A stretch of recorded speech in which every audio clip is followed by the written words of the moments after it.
Ang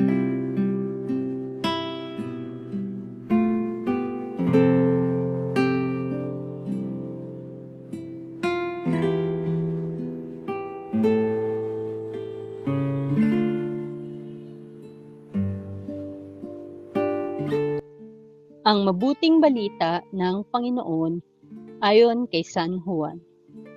Noong panahong iyon, sinabi ni Jesus sa mga Hudyo, "Tandaan niyo ang namumuhay ayon sa aking aral, kailanmay di makakaranas ng kamatayan."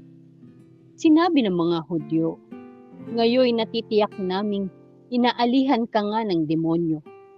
Namatay si Abraham at ang mga propeta, pero sinasabi mong hindi mamamatay kahit kailan ang sinumang namumuhay ayon sa iyong aral.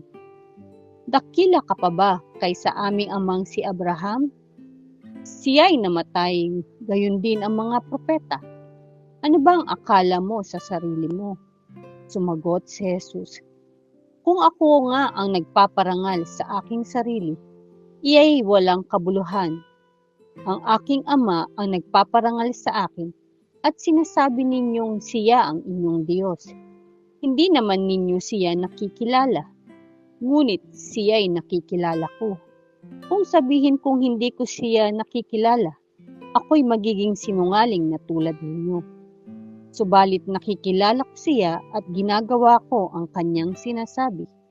Natuwa ang inyong amang si Abraham nang mabatid na makikita niya ang araw ng pagparito ko. Nakita nga niya ito at siya'y nagalak.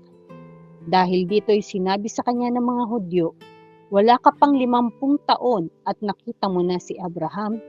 Sumagot si Jesus, "Sinasabi ko sa inyo, bago ipinanganak si Abraham, ako na."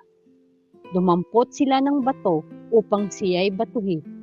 Ngunit nagtago si Jesus at lumabas ng templo. Ang mabuting balita ng Panginoon.